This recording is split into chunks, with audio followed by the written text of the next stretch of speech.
Right, yes, there we go. It's a good evening. It's a Madekwan, Madekwana, Maneru, wherever you find yourself in the world. Dumelang, Molweni. I suppose it's a welcome to everybody that managed to join us on this live chat today. It's another special edition of Live Chats on Monday with your host, Ronald Moringai. And of course, today we want to welcome everybody who's joining us from the community around South Africa and from the international community as well.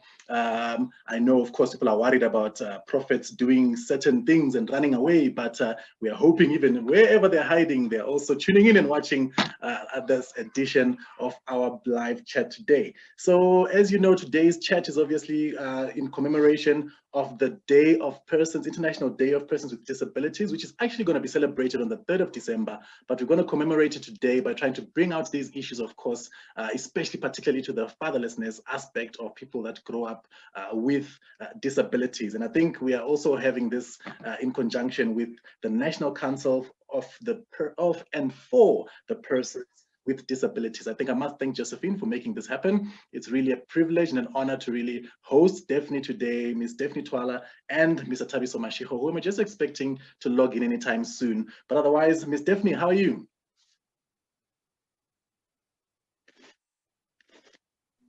I'm good, thanks. And how are you, sir? I'm great, thank you, Daphney. And Daphney here, she calls herself 4 Fingers Short. Now, what's up with that, Daphney? What's with the nickname 4 Fingers Short? I'm a poet, so I wanted a stage name that will stand out, and I have a disability.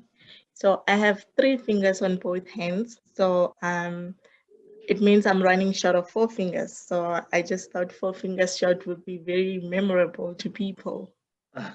Also 4 fingers short in total of all the fingers that you need to have on both your hands. That's what we're talking about here. Yes. Oh, great to hear. And I'm trying to think now, you're also an ambassador for the Nappy Run, and you're also a Casual Day ambassador. So I'm thinking you do so much, and you're already also a performer and a poet. So there's a lot that you're currently doing. And how do you find time to be able to do all of these things as you work out?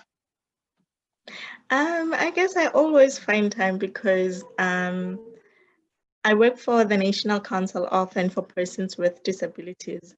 So being an ambassador, I can always balance my time because sometimes I work at the office, sometimes we go out and inspire people. So it is balanced that way. That's good to hear. That's good to hear. And I'm trying to think now, when I obviously look back and I kind of had a bit of your life story and what you kind of told me. And I'm trying to think, how was it now when we talk about you growing up with, firstly, let's talk about you growing up with that disability that you have, of course, of missing those 4 fingers, before we talk about the next aspect of that. I could say that growing up was hard because people always discriminated against me. And I almost didn't go to school. My mother had to fight for me to be in school. So it was challenging because I grew up in Limpopo, and in those times people were ignorant. They thought that people with disabilities are cursed or are bewitched. And at some point, I had to move away from my mother to go and stay with my sister in Middleburg because my life was threatened. So it was really challenging growing up with a disability. And I'm trying to think those challenges now, you having to move and on all those discriminations that you're getting, whether in school and people, of course, in the community. Do you think at any chance it would have been better if your dad was around? I think it would have been, but at the same time, I feel like it wouldn't have made a difference. But growing up without a father at that time, it was hard because I would see other children playing around with their fathers and I had no one to play with. So at some point, it did make me angry and it did make me feel discouraged at some point. So I think, yes, it would have made a difference somehow. But talking about discrimination wise, I don't think that would have made a difference. Yeah. And I'm thinking now, of course, seeing those other children from the community with their fathers, and obviously perhaps with your relatives and your cousins, etc. How did that make you feel to see that your dad was not actually there, actively involved and helping raise you as you grew up? I had anger issues and I didn't actually talk to anyone.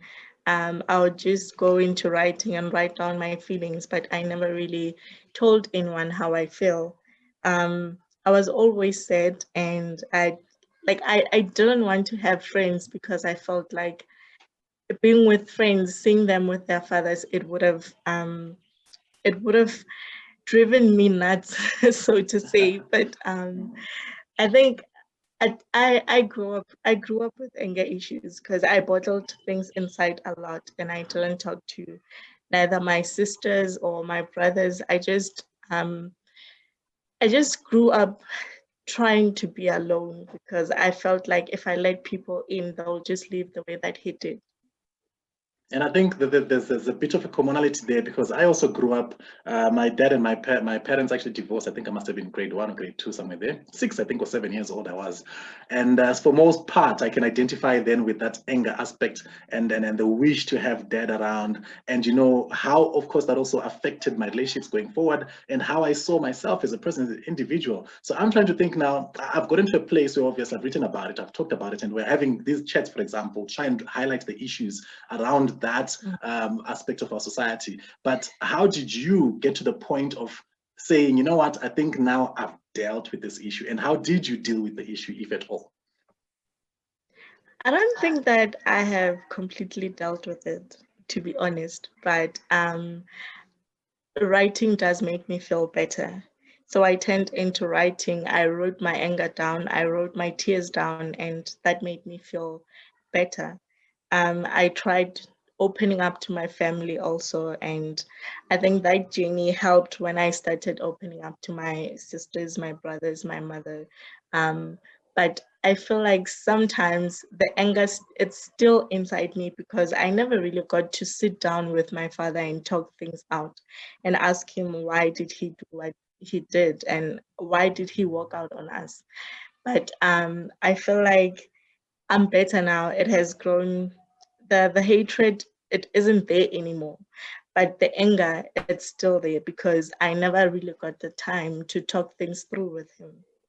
That's good. That's good. I suppose as we grow and we mature, you know, we realize how toxic sometimes holding on to that anger can be and why we need to release it. And I think I've spoken a lot about it and the need for forgiveness.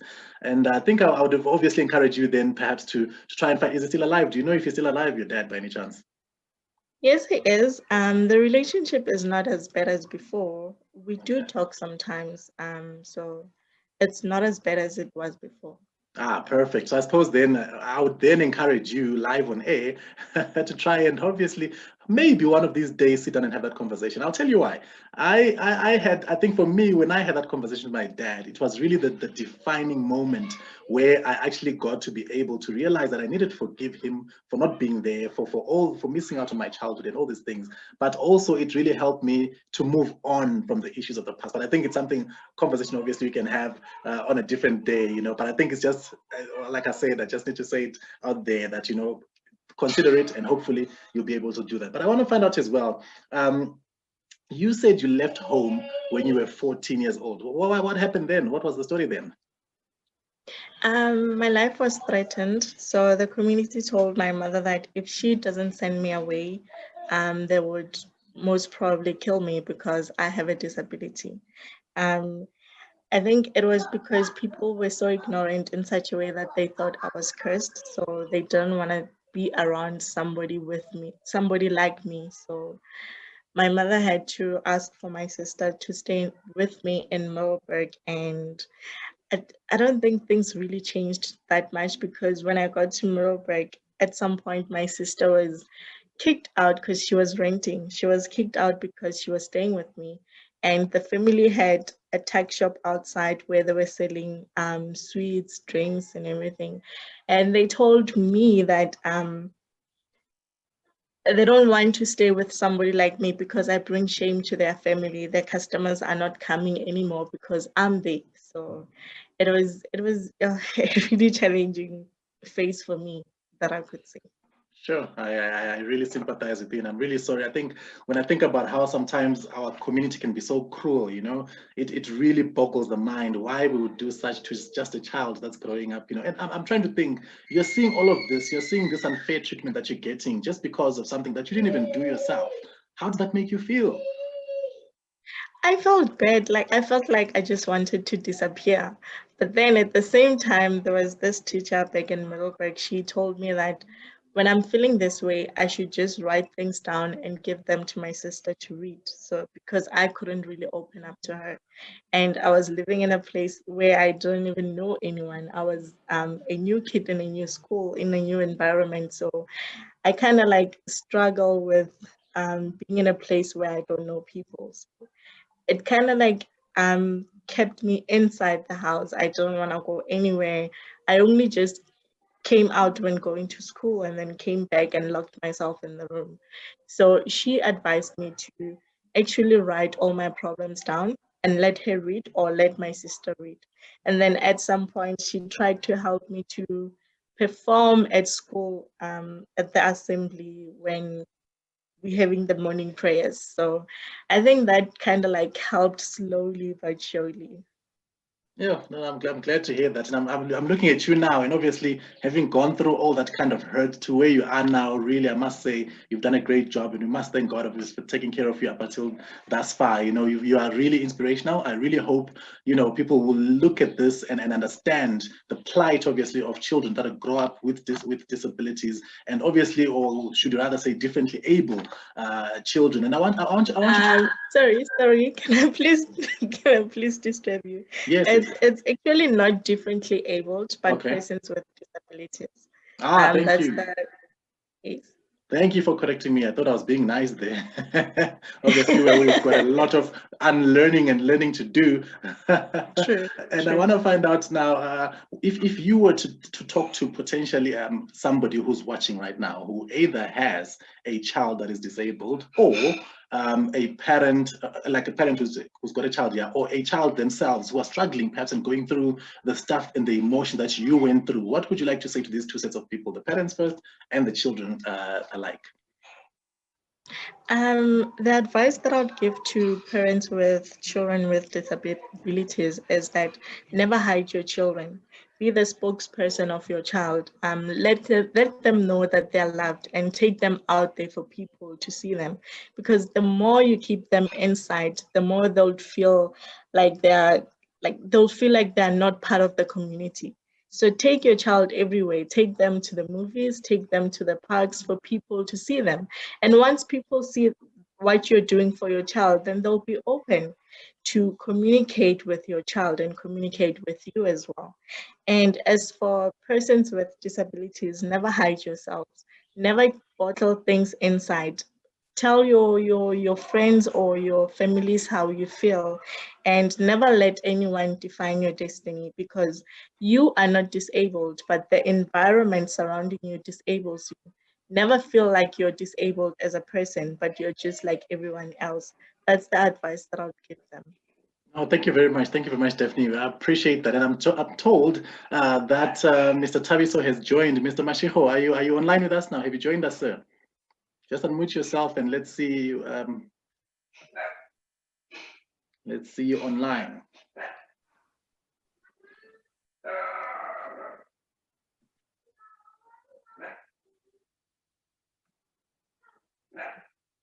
Thabiso Mashigo, can you hear me, sir? Are you with us?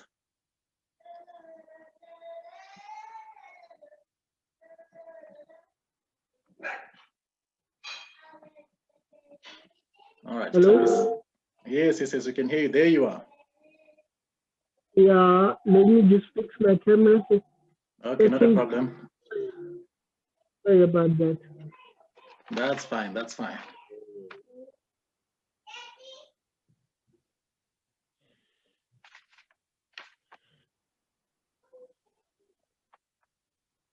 Right, and if you've just joined us, we are obviously today commemorating the International Day for Persons with Disabilities. As you can see, we're all kitted out in our gear for casual day, getting ready for the 3rd of December. Looking good. Of course, blue is the nice color because it's also the color for Chelsea. For those who support football, they'll understand that, you know, the blue, I mean, hey, means is the color of royalty. I see Thabiso is smiling there. I think he understands what I'm talking about. And he believes, obviously. I take it you're a Chelsea supporter, Mr. Thabiso. I've been a Chelsea supporter for 15 years. Ah, that's why you're here, man. Yeah. That's good to hear, man. So thanks for joining us, Thabiso. For those who don't know, Thabiso is a speaker, he's an entrepreneur, he's a journalist, and an advocate as well. I think as a start off, Thabiso, can you just educate us on what cerebral palsy is? Cerebral palsy, according to my understanding, is an autoimmune deficiency which affects your ability to move sufficiently. Sometimes the messaging from your brain to your muscles is delayed. And because the messaging is delayed, sometimes your muscular reactions are slower than what a person who does not have cerebral palsy are. Right, and is this for the whole body or is that potentially partially for some parts of the body? There are subsectors of cerebral palsy. Some people are quadriplegics and some people are paraplegics. So paraplegics are people who have two limbs that are affected, and some people who are quadriplegic, such as myself, have all 4 limbs that are affected. All right, all right. And I think what I found out from you then is you're growing up. Now, you said to me from your story that you grew up with your mom and your grandma. Where was your father? He was always around, but you see, the thing is, remember, in the mid-90s, being a black child who was disabled, and some people didn't really know how to deal with that. You understand? Sure. So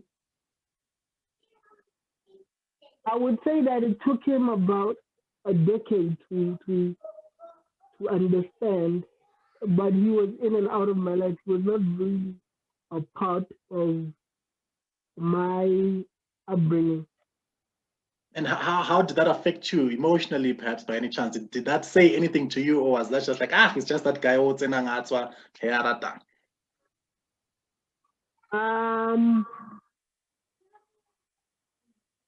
I had to grow up very quickly. I don't know if it was because of that or if it was because of the fact that I knew that my mother would count on me in some way, shape, or form. So it was very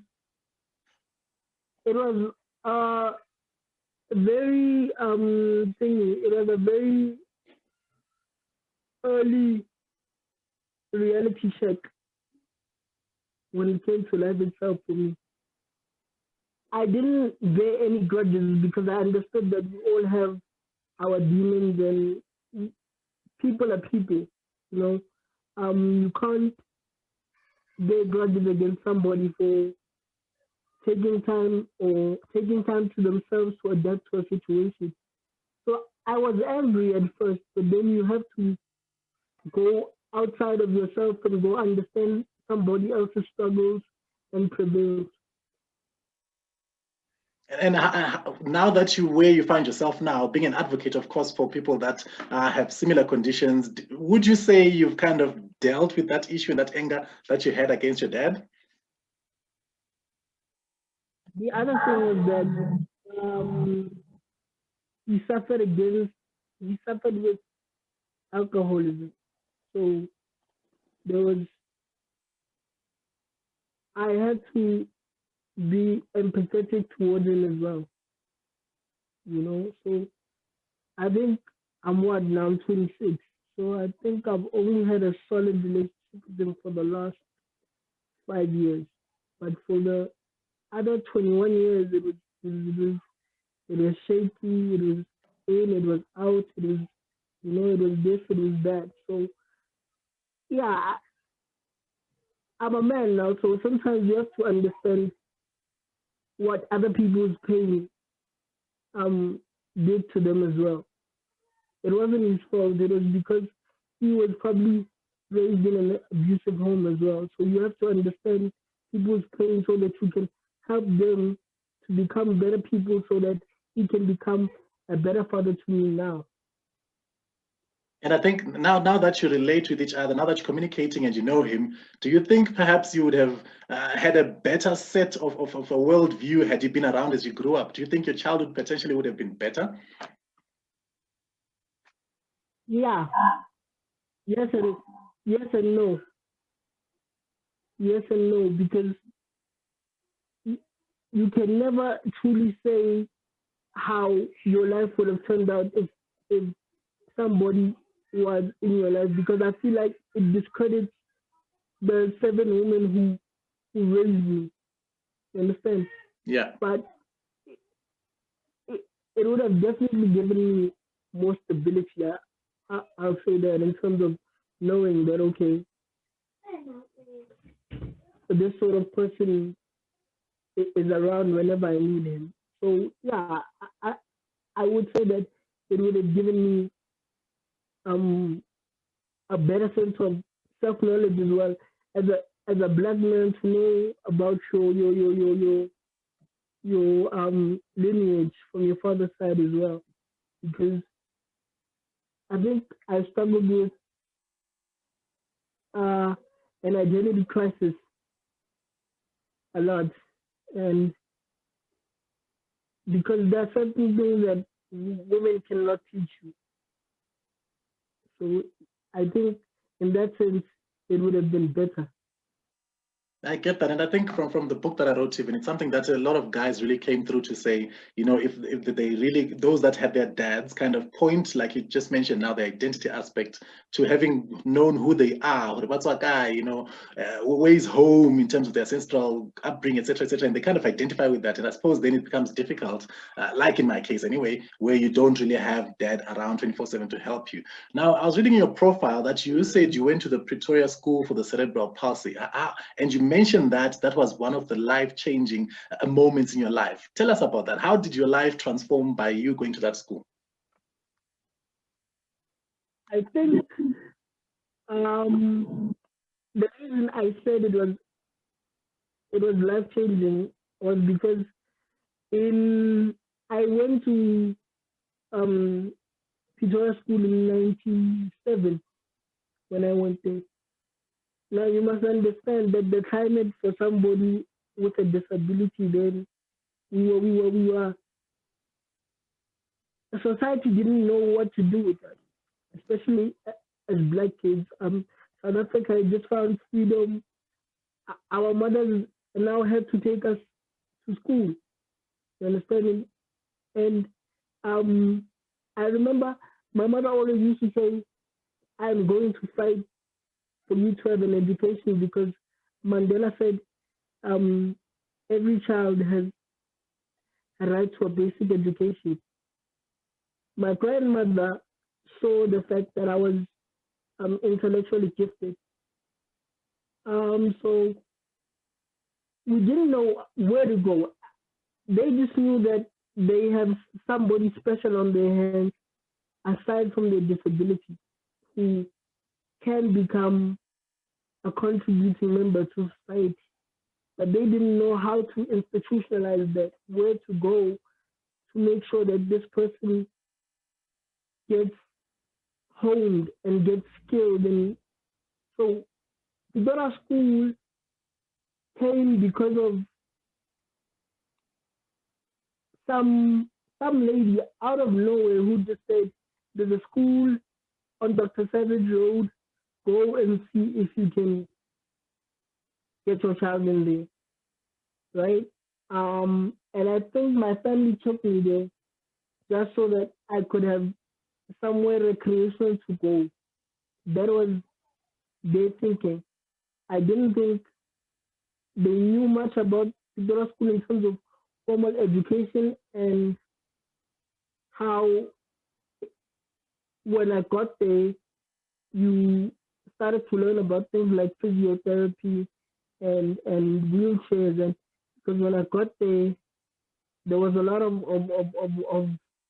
we didn't really know much. Let me say that. So how Pretoria School changed my life was because then they were focused on a different type of learner to what they are now.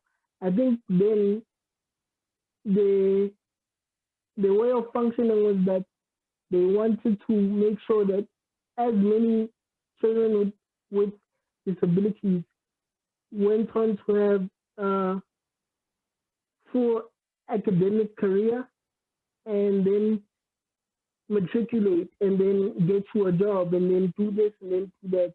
So because I excelled in the classroom, my teachers were always willing to help me in any way I needed. I remember in 2008, I had an accident and I had to have an operation, which meant that I would spend a total of 11 months out of school. And unfortunately, during the recovery or the rehabilitation from that surgery, I suffered relapses in terms of the problem that was originally being fixed. So, which meant more time out of school.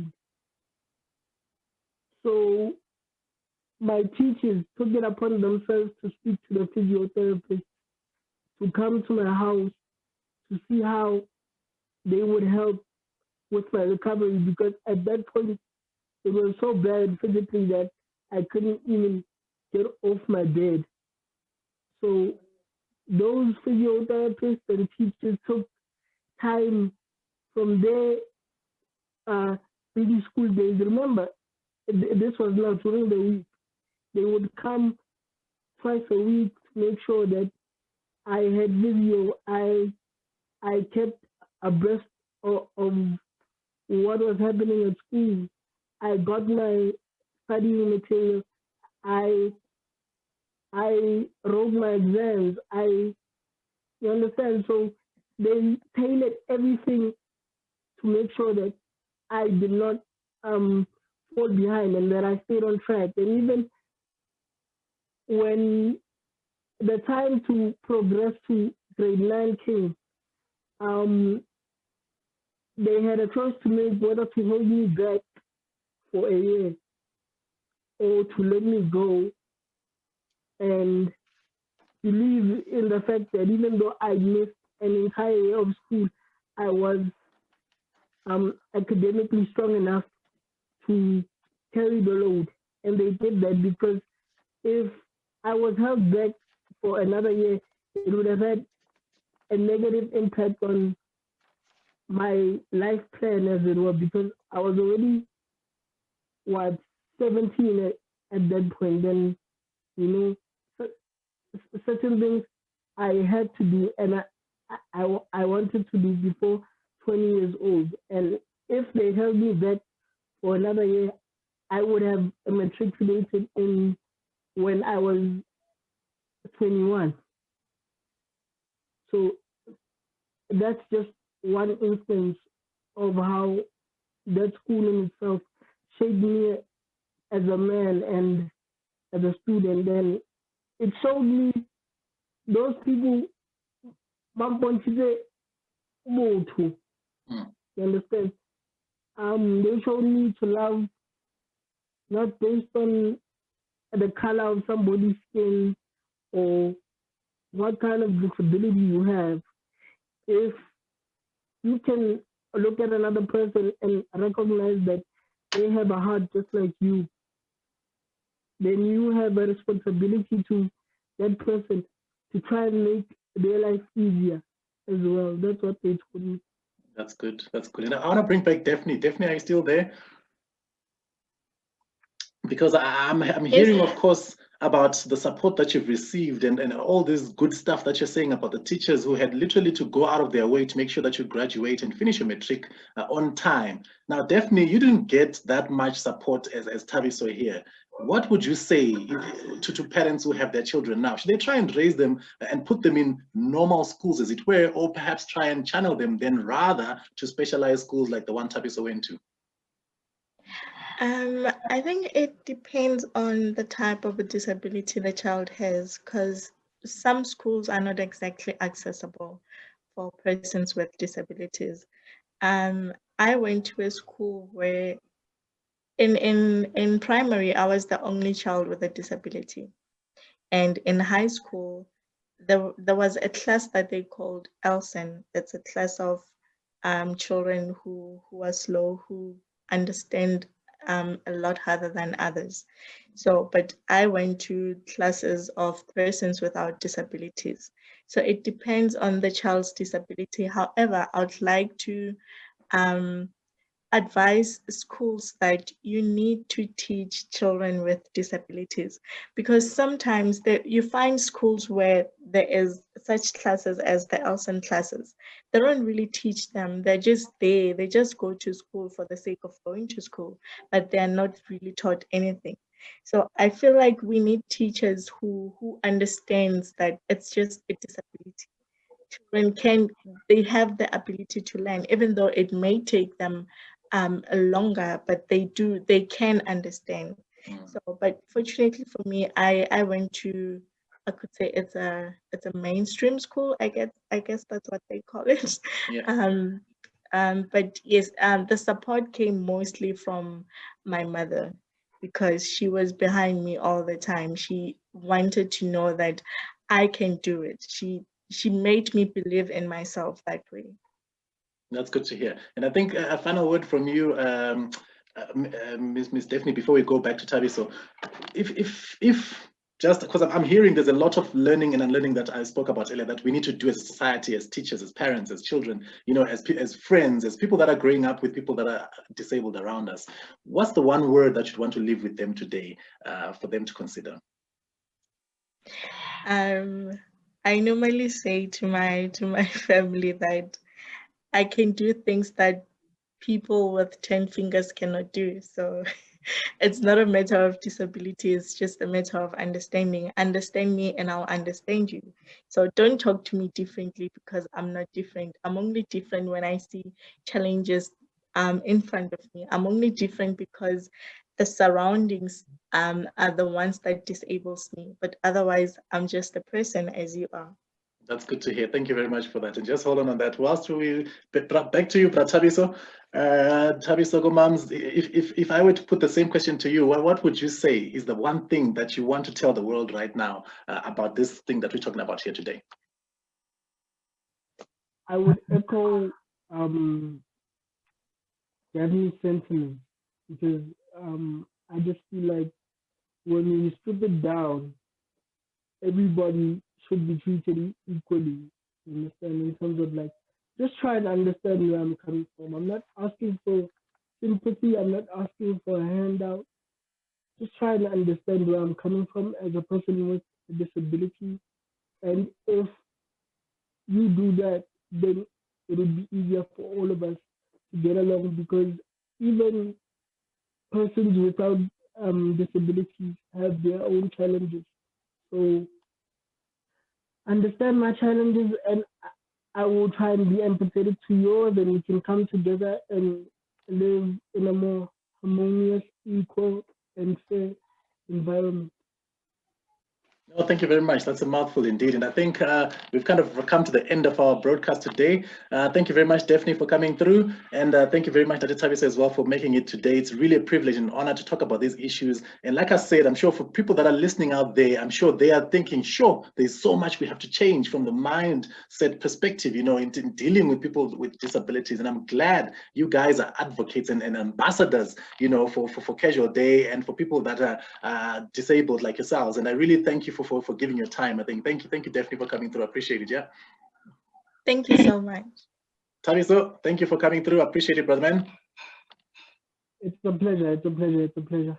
Right, and everybody else that was watching today, thank you for tuning in. It's another episode, a special one, like I said, of Live Chat on Monday. I will be seeing you next year. If I don't see you again anytime soon, then it's Merry Christmas, Happy Valentine's Day. Until next time, thank you very much and goodbye.